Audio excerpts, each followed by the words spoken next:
Hey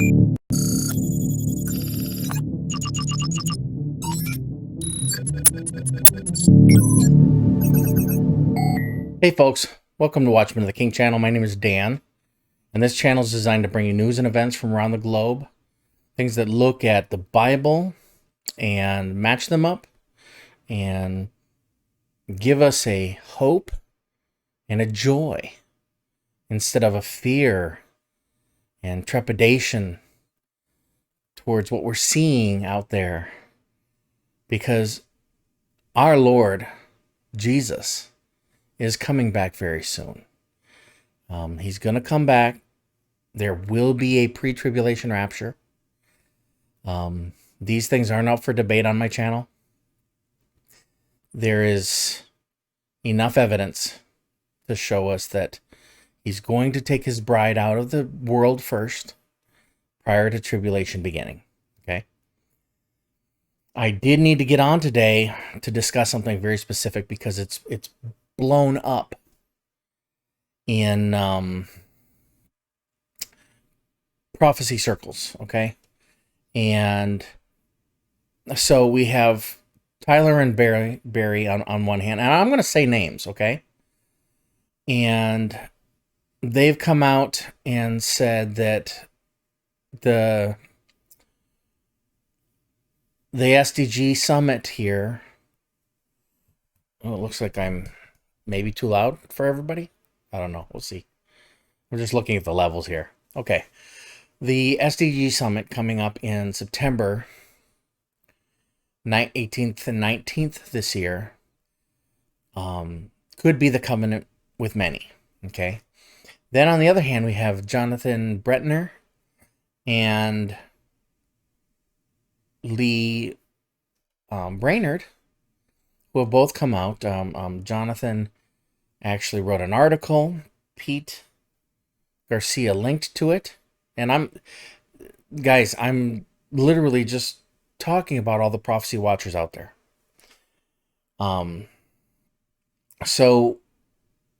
And they went on the other side saying that, well, it can't be because this is many, but not including Israel. Okay. It has to include Israel. And I agree with that. I do. I agree that this has to include Israel. Daniel 9:27. It starts off talking about Israel. It ends talking about Israel. Everything has to do with Israel. The angel is literally telling Gabriel, literally telling Daniel that this is what is determined for your people. Okay? And Jerusalem, okay? So, you need to keep that all in context, and I get it. But guess what? Israel is part of the UN. It is part of the many, and they have plans to be there. I've seen reports that, and they have thrown their hat in the ring very heavily about Sustainable Development Goals, SDG, okay? So, to say that this is not it is not necessarily correct. To say that this absolutely is it also is not absolutely. You cannot stand on this. We can't. It can be exciting to look at. It can be something that gets us really thinking. Because here's a couple things that are going on, okay? We have BRICS: Brazil, Russia, India, China, and South America. They intend to, this August, around the 23rd, 24th, I believe, they intend to add 5 additional countries. That should make anybody who's been watching prophecy at all have their ears perk up. Because now you got 10 major nations looking to implement and change the world reserve currency. Also to implement a central bank digital currency. So not only do they want to change the world reserve currency. They want to implement a digital currency. Read that as cashless. You have all these other groups, whether it's the World Economic Forum, WF, or the UN, or BRICS, that are starting to discuss digital identification. They've been testing it for years, folks. They've been testing social scoring in China. And here's the thing. What do? You don't just blast it across the world and expect everybody to swallow it. No, what you do is you find a test bed and you roll it out in that location, and you literally talk about, all right, what do we want to do? Here's our end goal. Here's our end goal with everything. To get to that end goal, we need the whole world to accept it. But we can't test it against the whole world. And we can't put all the pieces together, or people just won't agree with it. So what do? They get China. China has been working on a social credit system. Okay? And then you get Sweden to implement not only cashless, but an implantable ID. All right? Check out some of this news. So you're testing social credit scoring over here. You're testing implantable IDs over here. And then you're setting up and testing cryptocurrency, blockchain currency, by introducing Bitcoin and whatever else out there. Okay? So I'm going to say that it wasn't just a matter of this happening, and this happening, and they're all doing it on their own. They're all thinking, I mean, we got AI as well. That's been being developed for years. That's going to fit in. I know I may or may not do more videos about AI or other things, because we've been discussing this. I believe that AI has to be involved. It can never be, will never ever reach the singularity. It will never happen. And here's why. You cannot have a system that suddenly believes it is sentient and is better than humanity. It won't happen. Because the Bible requires that AI stay subservient to its master, which will be the Antichrist and the false prophet and the beast system. Okay? The beast system will control humanity through commerce. Okay? That's the only thing the Bible says. It's going to be commerce, buying and selling. So we've got all the pieces and parts coming in. BRICS wants to expand to 10. We know that there are 10 toes. We know that there are 10 horns. It shows that, and amongst the 10 horns, a little horn came up. That's the Antichrist. He puts down or subverts 3. But what does he do first? Okay? It says that he gives power to the 10 kings for 1 hour. Now, I don't think that as a literal hour, but I think of that as a short period of time. And the reason why I'm making this video today, and the reason why I called on, I literally said names between Tyler and Barry and Lee and Pete and Jonathan and those folks. The reason why I mentioned this stuff has to do with something that we have to remember, all of us. Anybody who's watching, we have to remember this very clearly. We have no clue whatsoever how the world is going to react, and what will come after the rapture. So could these things lining up be precursor to? Absolutely. Don't rule out the fact that the United Nations is getting together to discuss an accelerated 7-year plan that affects every human being on the planet shortly after, we're talking 3 weeks, guys, after BRICS becomes 10 nations and tries to put together their system to replace the reserve currency of the world. Okay? One thing that the pandemic did in 2020, and this is where I say we have to remember this. One thing that absolutely happened to all of us was it got us to wake up and go, that is not the way I thought this would roll.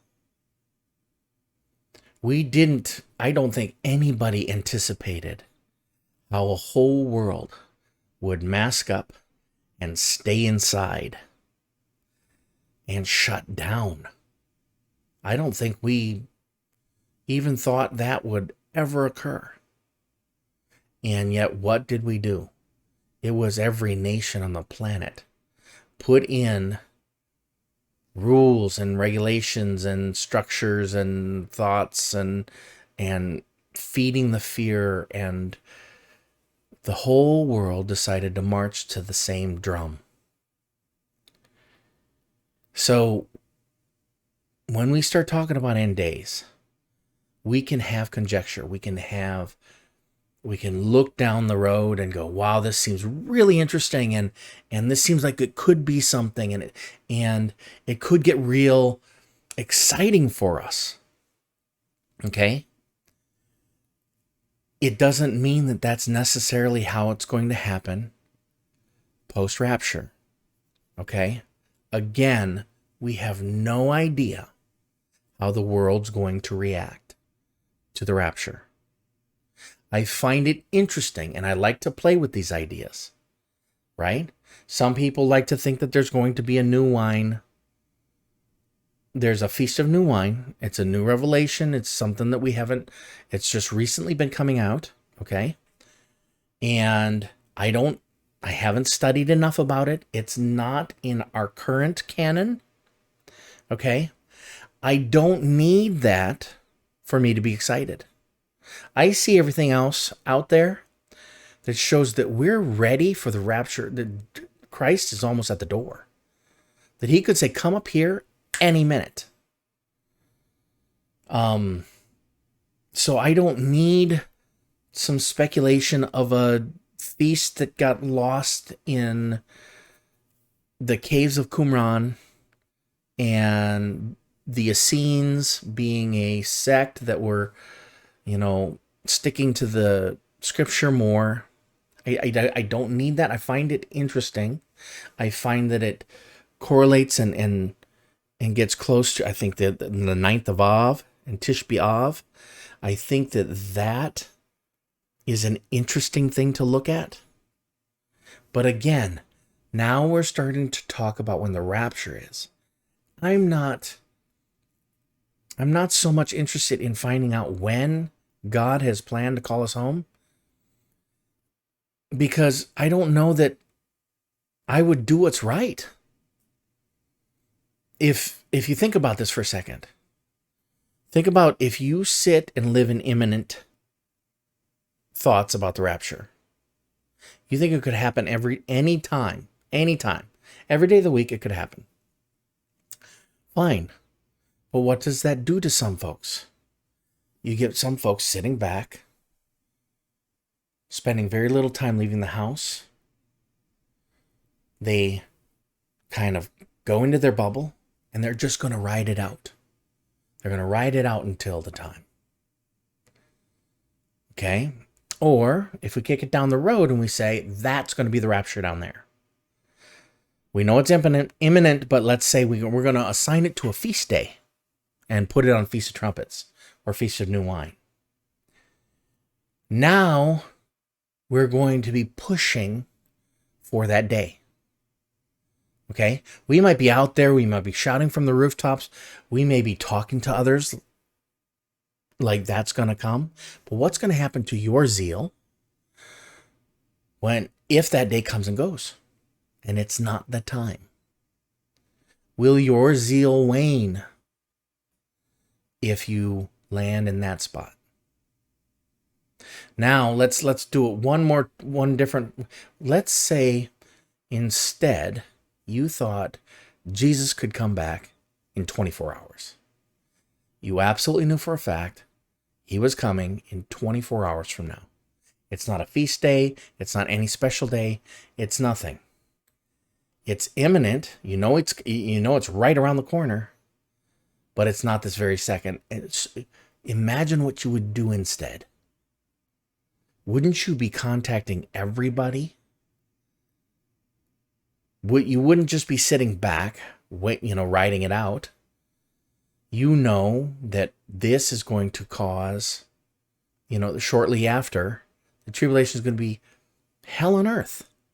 It's going to be the worst time, Jesus said, that's ever been known to man. So you would be out there, if you really believed, right? You'd be out there for 24 hours, talking to your friends, getting on socials, shouting from the rooftops. You'd be doing whatever. You'd be on your knees. You'd be doing all that kind of stuff. So imminency, that gives you kind of this, yeah, he could come back, and almost a lazy watching type of thing. Or if, I always like to think, okay, he could be coming back tomorrow. So what do I have to do today? And that's kind of the mindset I'm trying to stick with now instead. Again, though, and if, if someone wants to send this over to Lee, or if someone wants to send this over to Tyler, these guys, they've got much larger followings. That's fine. I'm just a guy over here on the sidelines, just, making some videos when I can. And, send it over to Tom. Tom helped me get a bigger following. Get it out there, though, because here's what I really need everybody to understand. Remember, we see through a glass darkly, okay? Not everything is absolutely crystal clear to us. So, and we could have never anticipated 2020. Again, don't just start saying this has to be this way because of our assumptions. What happens, folks, seriously, think about it this way. What happens if the rapture occurs? Let's play a little scenario out just for giggles, okay? And I'm gonna throw this, a timeline up. Let's say rapture happens on trumpets, because that's what a lot of people like to stick with. So let's say trumpets and let's say it's this year, right? Now don't say Dan is setting a date. This is a very hypothetical. So we are not supposed to see the revealing of the Antichrist. But we know he's going to, there is this backroom situation going on where 10 kings rise and are given power. The tribulation doesn't start until he signs something with the many. Israel included. It has to include Israel. Okay? So let's say he does show up. So let's play this out. BRICS happens. 10 kings form. He is somewhere within the ranks of those 10 kings. Okay? He's an unknown right now. but it's in play. Okay? He's not been revealed, but it's in play, right? 10 horns, 10 kings, 10 toes, it starts. That starts in August. Power for 1 hour. Okay? Let's say these 10 kings have power for 3 weeks. Up until what is planned to be a world summit where all nations are gathering together. And just as everybody's flying in to New York to prep, okay, on Feast of Trumpets, a rapture happens. So world leaders have now traveled to and are prepping for this SDG summit. And something catastrophic occurs. It's their next crisis. And the BRICS folks are there. They're part of the nations. And someone out of them steps up and says he's got the answer. He has the answer, and he lays it out in such a way that the world, while gathered together for this, has never heard before. And so even though this BRICS summit is something that they want to push and they want to get going, and I agree with Lee, it is not a law type of thing as we see it right now. But can you imagine what it could turn into with a crisis of millions disappearing? And on the heels of that, let's just throw a curveball in here. Let's say aliens pop out and say hi. They're not little grays, they're not little greens, and they're not reptilian. They look like Thor and Loki and what Marvel's been putting in front of us. Or Superman. What DC has done. They look like you or I. And they shake hands with this guy that's got the answers.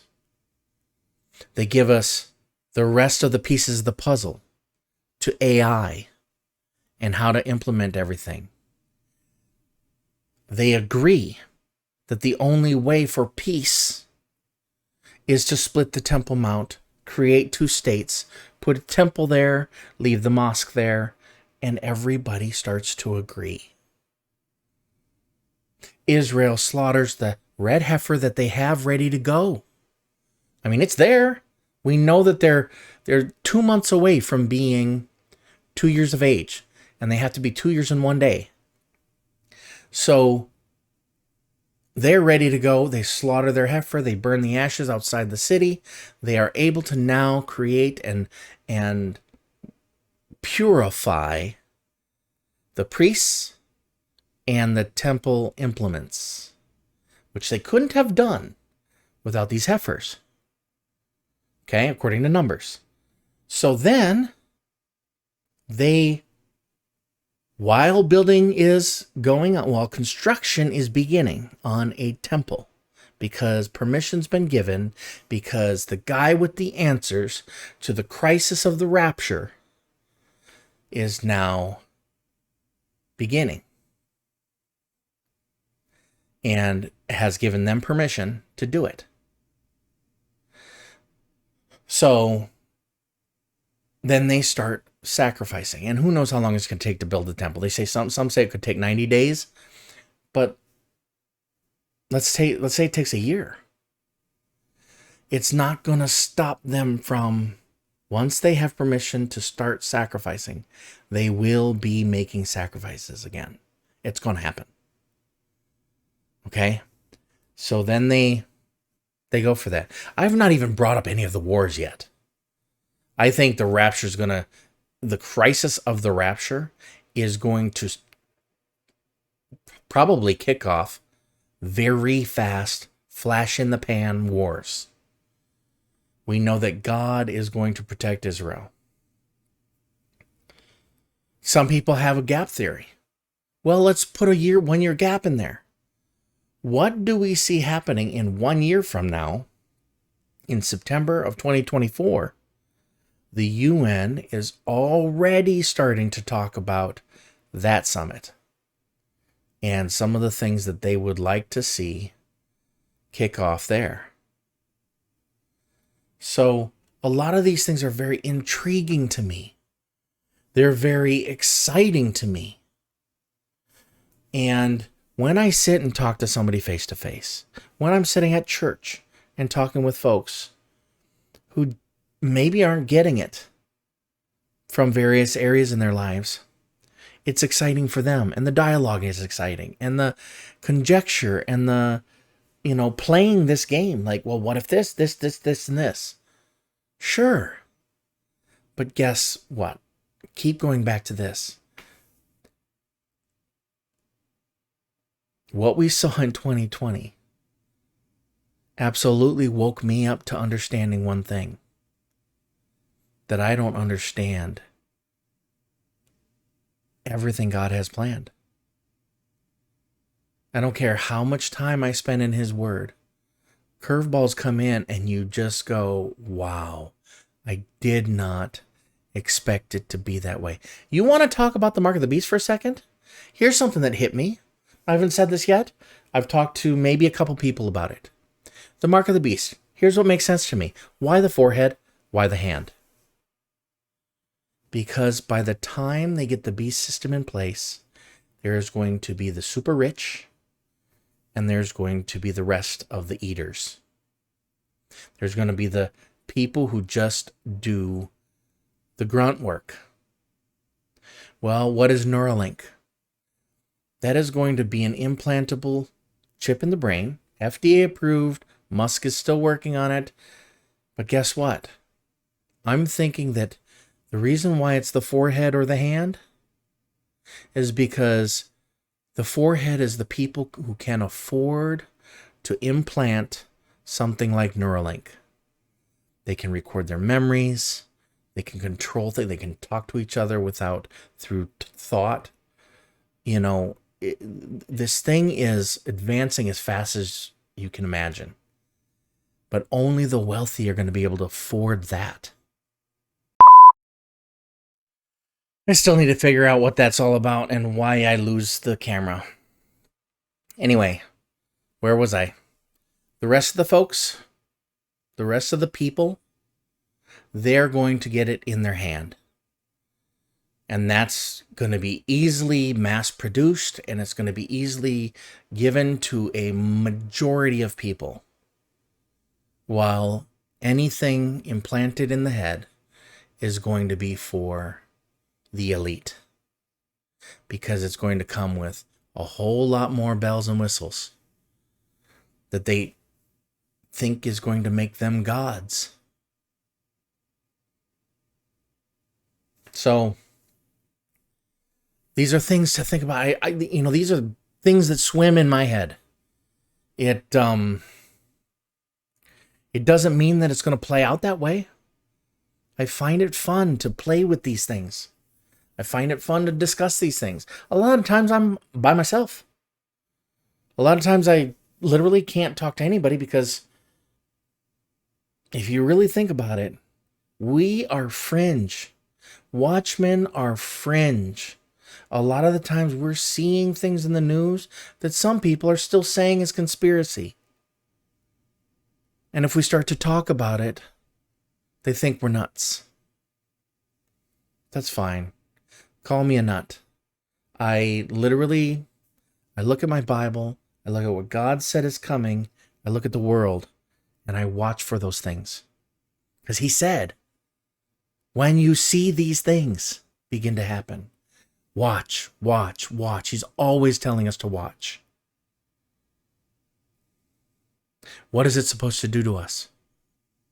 Well, for a watchman, I'm supposed to tell you guys. I'm out here saying He's coming to the rest of the church. Because what does that do?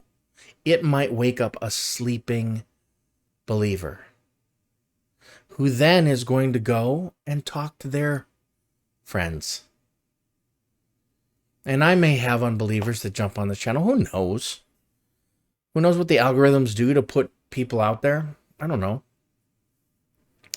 So I wanted to get on and do this video. I wanted to talk about, you know what? It's let's not fight. JD Farag got on, did a really good prophecy update this last weekend. And he had a really good point. This is causing division amongst pre-trib believers. It's not even post-toasty and pre-trib fighting. It's now pre-trib and pre-trib believers causing some strife amongst each other. And he had a really good point. What does the world see when they see us doing this? So, agree to disagree, and that's fine. But stop fighting. Stop making a big thing of it. Love on each other. Understand we're all watching, but not a single one of us. Not one. I don't care how much Greek you know.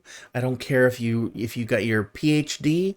I don't care who you are, how many books you've written. I don't care.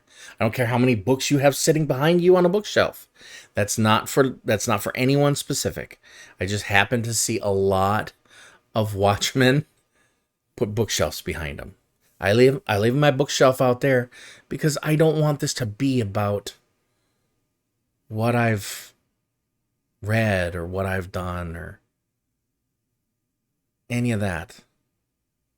I want this to be about just, guys, keep lifting each other up. Keep giving each other hope. This is our blessed hope. This is what Paul said. Just don't stop gathering together. Don't be a complacent Christian sitting back on the couch, staying in your bubble. Don't do that. Get out there. Join a Bible study, a home group, whatever. And have these discussions. Encourage one another. Yeah, we can play around with all the things we're seeing. But don't stamp it as this is it or that is it. I, like Tom at Watchman River, I believe it's this year. Am I saying it's absolutely this year? Absolutely not. I believe that 2023 is going to kick off the tribulation. But what if it's not? What if there is a gap? What if there needs to be a 1-year gap of insane amounts of war? Or what if the war stuff has to happen in the first few months? We know that the Antichrist, who's the white horse, is going to ride out, but will still be riding with the other 3 horsemen. So it's not just going to be peace and suddenly the whole world's going to accept. I believe it may be something such as we're going to start going to a world currency. But that's not going to stop the red horse from coming out and these wars to wrap up. And now whether or not Psalm 83 is a war, I don't necessarily know it is. There's a lot of things I don't necessarily agree with Andy Woods on, but something he said was he doesn't see a war. It's an imprecatory prayer. He doesn't see a war within the pages or within the verses, and I don't either. I see a bunch of saber rattling. I see God dealing with it. Okay? Or maybe even Israel? Maybe God has to deal with what happens after Israel does Isaiah 17. What happens if Isaiah 17 happens first and Damascus is gone and Israel takes a beating for a second? See, again, these are things that are fun to play around with, to discuss, to keep our mind on the Bible and what it says. But what does God really want us looking towards? Jesus Christ. Keep looking at the one who redeemed you. Keep looking to him. None of this stuff that we talk about will shake or rattle you. It will make you think that he could come in 24 hours. And he'll get you off your butt and out into the world. And it will get you talking to others. And will get you cleaning up your own life. You know, maybe you don't have, maybe there's no time. What happens if it is new wine and it is the 9th of Av and it is next week? That'd be awesome. That'd be great. So what does that mean? Well, where's your life? Are you cleaned up with God? It's not going to save you. But do you really want to be living in willful sin? Is there something you need to clear up before he comes? That's one other part of my message.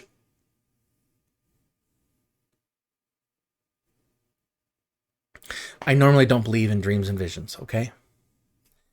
I do, but I think they're very personal. I wasn't going to bring this onto my channel.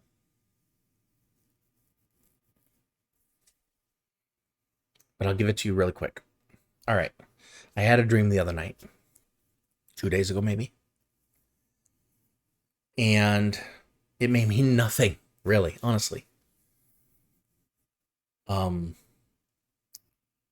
I was with family. And we were doing something in a park. And it had to do with candle lighting and that kind of thing. To me, it seemed like no big deal. But an old guy, just a stranger, something happened in between, right? I had some candy bars with me. And I was putting them in a walk-in freezer for some reason.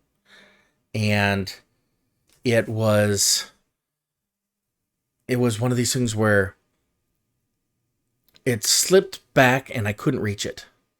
But I noticed some English toffee off to the side. And none of this means anything to anybody out there other than the fact that y'all know I like English toffee. Great. But it wasn't mine. I started taking little breaks of it and eating it while I was reaching for my own. They happen to be Heath bars. But here I left the freezer knowing I had stolen somebody else's candy. Okay? All right. Just candy. But it wasn't mine. And this old guy grabs me by my neck and pulls me close and whispers in my ear. And this stuck with me. That's why the whole dream suddenly absolutely stuck with me. He said, there is no more time to be living in willful sin. So, is there willful sin that you harbor, that you keep?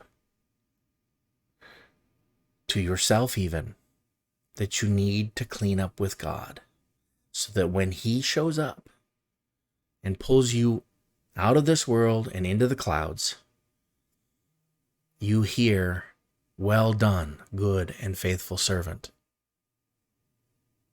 Or will you be stuck in a freezer,